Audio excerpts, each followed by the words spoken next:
How are you going to play Cassidy? Looking at your comp, looking at the enemy team's comp, looking at the map you're at, how are you anticipating to play Cassidy here? What's your goal? What's your objective? How is the enemy team going to counter you, and how are you going to counter the enemy team? How are you going to provide value to your team while denying the enemy team a value? The way you're going to want to play Cassidy on this map with your composition against the enemy team's composition is really try and follow up on your Ball's slams and his boops. That's the way Ball's going to provide the most amount of value to you and for him. Alright, that's going to allow you to confirm as many eliminations as possible. So always try and kill a squishy. If there's a Reinhardt in your face and there's a Cassidy in your face too, who's going to be the easier target to kill? The Cassidy 10 out of 10 times is going to be easier to kill, unless if the Reinhardt's 1 HP or has a negative effect on him, right? But for the most part, unless if the Reinhardt's just about dead, or your entire team's focusing the enemy Reinhardt, you're going to want to try and kill squishies first. Now, headshots do more, so you always want to be aiming for headshots almost all the time. Okay, it sounds really stupid, but the more you try and aim for the head, the better your accuracy will actually get over time. It's kind of like aim small, miss small, right? If you're aiming for the whole body, you're going to miss more often than not. If you try and aim for the head, eventually you will get to the point where you're able to hit them on a relatively consistent basis. So always try and go for headshots. Additionally, when you're playing on this map, what does this map do? What does this map do? This map's basically a toilet bowl all around point, right? So high ground control and rotational control here is extremely important. High ground control and positional control here is rotational control here is extremely important, because if you allow the enemy team to rotate hard into you up here, that's going to put you at an inherent disadvantage. Because Cassidy got that range buff, so Cassidy is able to do full damage, I think all the way up until 25 meters, or is it 20? I forget, but he got a range buff. So now Cassidy's able to basically be a very, very good mid-range character. Okay? 25 now? Thank you. So, when they start rotating up through here, once they start getting to these stairs, you're going to have to start rotating back. Okay, you can stay up here and be a little bit greedy, especially since you have a mercy pocket. You're able to take advantage of that a little bit, but make sure, you know, if they don't have a Roadhog or the Ana can't sleep you, make sure you dodge all that shit that Lucio isn't going to boop you off of here, right? So you have to be really aware of where the enemy team's at and who they have and what abilities they have. Okay, so as soon as they start rotating up through these stairs, you're going to start rotating back and getting space between you and the enemy team. So once you start rotating back like this, the enemy team is going to tread up through these stairs. And I don't mean like they make it halfway up through these stairs. I mean as soon as the Reinhardt and the Lucio hit the bottom step, you have to start rotating now. Okay? You have to start rotating immediately, because the Ryan Lucio is going to want to get on top of you as quickly as possible. Okay, so once they're rotating through here, that's going to give you time to rotate back through here like this and take a different positioning like this. So this map is all first point defense. It's all about controlling the high ground and having good rotations and not being caught out during the rotations. So coming up here and playing up here is perfectly fine. You're just trying to get that damage off, trying to build up your ult, see if you can get it like a cheeky little bit. But remember, killing a squishy means more than doing just random damage into a tank, right? So your first mistake here, your first hard mistake here is dropping from high ground. What's Reinhardt's biggest weakness? What's Reinhardt's biggest weakness in this game, chat? Long range and high ground. That's Reinhardt's biggest weaknesses. Okay? So why would you drop right in front of him where now all of a sudden he can do damage to you? If you were playing up here, he can't literally do anything to you, right? Like, you can just sit up here. You can sit up here and just unload, fan the hammer on him all day, right? And he can't do anything to you except for Fire Strike at you. Down here, he can swing, Fire Strike, and pin you. So why would you want to play down here? Okay? So, in this situation, even then, I wouldn't even say go for the Reinhardt. Who's a better target here? Who's a better target here? Going after the Ana. Now, why is going after the Ana here the better selection here instead of the Reinhardt? You may be thinking, oh, Like, but there's a Reinhardt down here, he's overextending, we already got a pick, we're going to be able to kill this Reinhardt easily. Why am I saying that's better for you to go after the Ana? Because Rein won't die, no support for the front line. Yeah, so like once you start applying pressure, to this Ana, do you think this Ana's going to want to rotate? Do you think this Ana's going to want to keep coming out here to heal Reinhardt? No. If she keeps rotating out this way, if she keeps swinging wide like this, you are going to be able to lay into that Ana and kill that Ana relatively easily, right? You're going to be able to get free shots on that Ana relatively easily. Now, if the Ana rotates through here, which will prevent her from getting shot, that's going to be a long rotation for that Ana, and now that Reinhardt's going to take a lot more damage, a lot more damage without any healing. So if you force the Ana to rotate this way, your teammates are going to get a solid second and a half of just purely shooting at that Reinhardt without any support from his backline, specifically his Ana. So over here, you're denying Ana space, you're denying Reinhardt heals, and you're increasing your potential of getting an elimination by going after that Ana. Okay, so where do you think that you should be playing right now, chat? Where should the Cassidy be playing right now?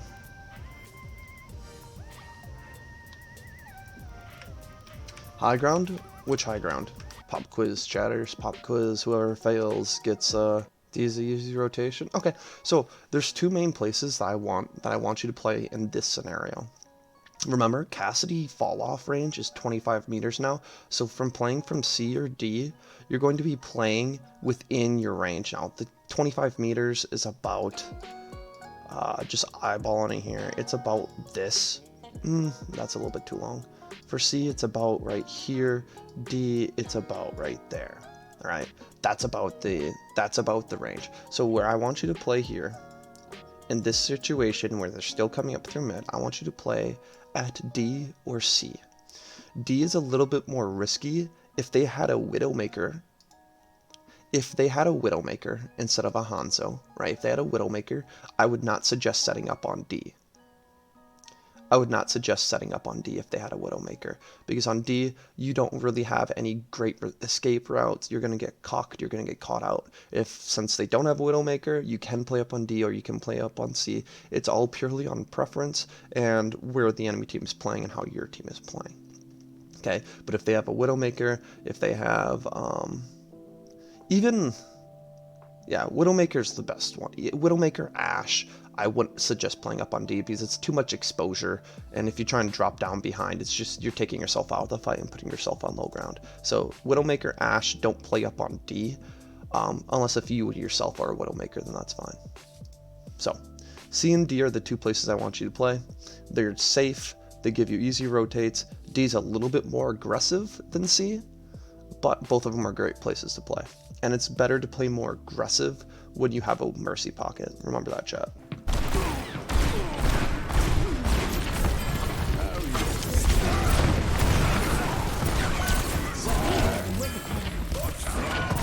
Good job. I like throw your grenade. So in those situations, Overwatch. Actually, let me play it so it's not a giant fucking flashbang in our eyes. Okay, there we go. Okay. Oh, thanks for what's up? Worst song, ugliest guitar. So Overwatch. A lot of the difference between Grandmaster and Top 500 is all about character optimizations. Well, and playing meta, but character optimizations. Being able to do things faster and more efficiently. Okay, faster and more efficiently. That's why I say go for headshots. They do more damage. It leads to more lethal damage, right? There's a difference between effective damage and just doing damage. Effective damage is damage that leads to an elimination. Doing damage just to damage is shooting at the enemy tank in the ass while the enemy tank's getting healed by the Ana. Sure, your damage numbers at the end of the game get big, and you sit there and you're just like, fuck yeah, like I'm such a good DPS. I had 9 eliminations with 10,000 damage. Well, how much of that damage was ineffective damage, right? Damage that doesn't fucking mean anything. Probably a good 7,000 of it, right? So, when I'm going to harp here, is if you know that your aim isn't great, and you're trying to actively work on your aim, which I always encourage everybody to do, actively work on your aim. Another optimization that you can do with Cassidy is your grenade, bro. Look at this. Well, yeah, okay, that's different. That's different. You are right with that one, Ice. You are right. So right here, what's one optimization besides just clicking heads that you could have done here against this 1v1 with this Ana? This 1v1 with this Ana, what is one optimization that you could have done to help you kill this Ana more efficiently? Nade and tapper, exactly.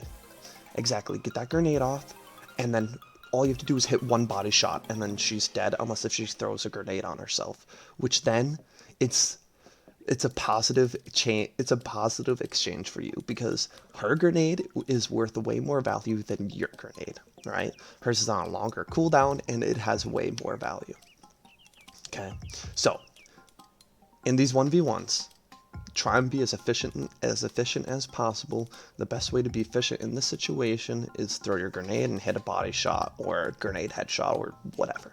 Okay, but since you have grenade available, definitely go for it. So actually, right here, great. Aiming style versus Valorant, yeah, I mean, you definitely have great crosshair positioning where you're anticipating where the enemy is going to be coming from and you're trying to place at a head hitbox height, which I really, really appreciate. But in my opinion, well, actually, not my opinion, Overwatch requires a lot more flicking. A lot of flicking, because every single character has some crazy movement ability that you have to keep track of. So I would highly suggest just really, really, really practicing in aim trainers on Overwatch. So right here, the enemy team is playing up through here. What do you think that you should be playing? Another pop quiz chat. The enemy team's pushing it right through there. A, B, C, and D. When you're playing Cassidy, when you're playing Ashe, when you're playing Sojourn, all these other people, I want you to play at A. Now, I'm going to rationalize this out for you. You guys may be thinking, Curly, what the fuck are you talking about? You're an idiot. Like, god damn it. You're handsome as fuck, but you're also an idiot. What the hell? What's happening here? Okay? What's happening here? How is this man so stupid? Well, I'll tell you what. Just like Ozzy said, just like everybody else is saying. What's up, Diablo? Everybody else is saying, right? You can use roll to get across. You can use roll to get from here to here. Additionally, it's going to give you a lot better angles on their backline. If you're playing from right here, what can you shoot at? Odds are Reinhardt's going to shield in your face, and now you're just shooting at a Reinhardt shield. If the Reinhardt, I would even suggest even for Sojourn and Ashe to still play over here. Okay, so if the Reinhardt's playing over here, he's just going to be shielding right in front of your face, right? He's just going to be shielding right in front of your face, and you have zero cover, zero anything.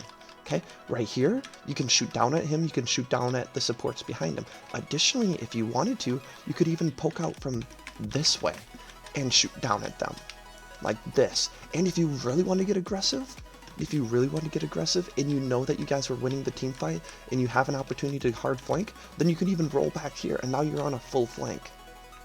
Now you're on a full flank from over here. Additionally, playing from right here, it's still going to give you all the resources from your team, and if your team starts to get pushed, you can roll back to the cover.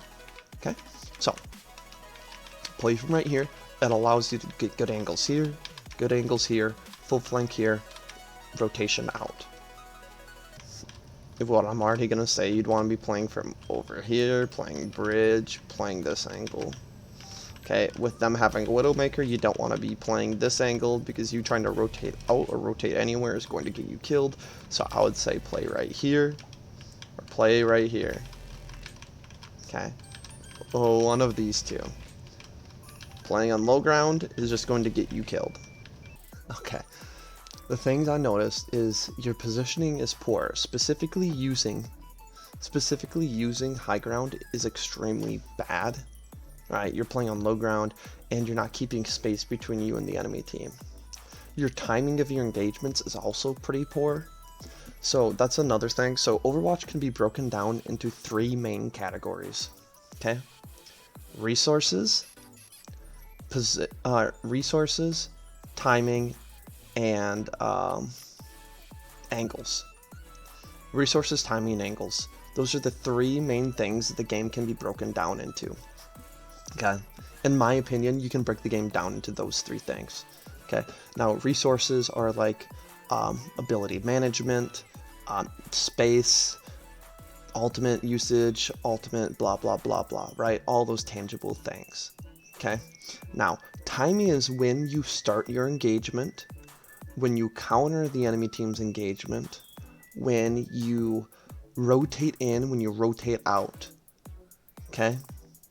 The last thing is angles, right? Holding a specific angle to minimize the amount of angles that you can be shot from, while at the same time maximizing the amount of value that you can provide, which goes to positioning. So, the thing I noticed out of those 3 that you're really fucking up is all 3 of them you're kind of fucking up pretty badly. But the biggest thing that you're fucking up on is your positioning, not utilizing high ground really whatsoever. The second thing is your timing. Now, I talked about this at the beginning of the VOD. When is the best time to start an engagement?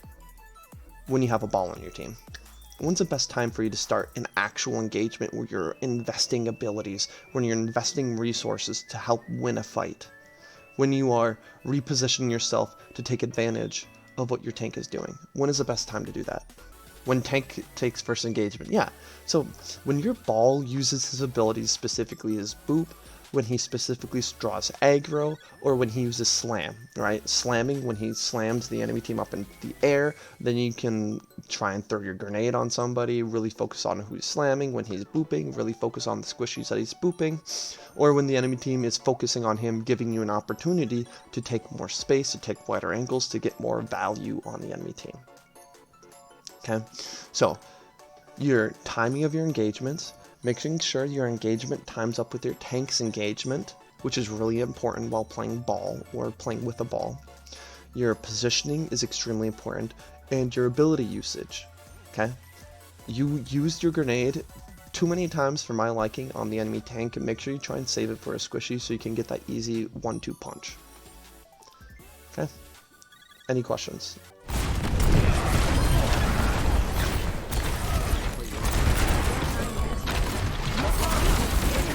Okay, now that you see that he's full HP, stop going after the Reinhardt, please. Demands. Okay.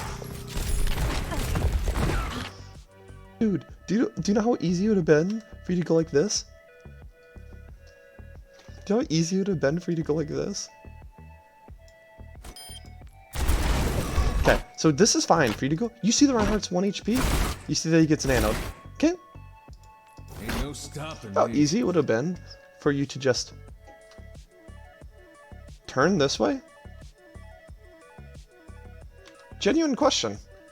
Do you know how easy it would have been for you to turn 90 degrees to your left and kill that Ana? I know you Valorant players don't like to move your crosshair that much, but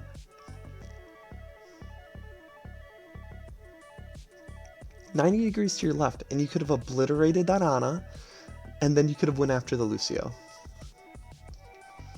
I can see that tunnel vision relates to you very much so. That's going to be one of my final talking points to you. Next, Butter. Of course, Butter.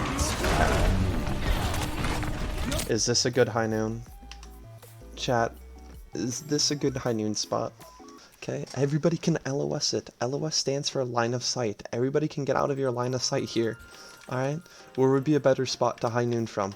Right here. Guess what this does? It forces them off of high ground, forces them back away from the point, gives your team space, and it probably gives you elimination from on this Hanzo. There's no reason for you to come down here in high noon, because who are you? Like, everybody can just like, oh, one step this way, oh, high ground this way, right? You're not clearing out anything. Okay, you're not clearing out anything. I'll answer that question. Don't worry about what's meta and what's not meta at your rank. Okay?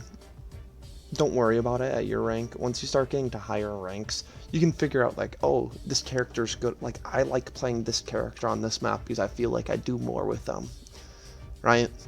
Like playing Reinhardt on like Watchpoint Gibraltar is a really bad idea. So I wouldn't suggest playing Reinhardt on Watchpoint Gibraltar. But if you know that you're good at Reinhardt, you can play Reinhardt on a decent amount of maps, but then like some maps you're gonna have to flex to a different tank because that tank makes more sense on the map. You don't have to worry about, oh, we need to play Orisa, Kiriko, Sojourn, Mercy, fucking whoever the fuck else. Alright, no, don't worry about that. Just play who you're good at and just work on you and your knowledge and positioning, okay? Asian, the thing that I want you to start off with and to work on is using high ground. Please, for the love of God, use fucking high ground. Okay? Time your engagements in synchronization with your tank and use your abilities properly. Okay? Using your nade on squishies, unless if the Reinhardt's 1 HP. Okay? So, use your grenade on squishies. Please, for the love of God, use high ground, and time your engagements with your tank's engagements.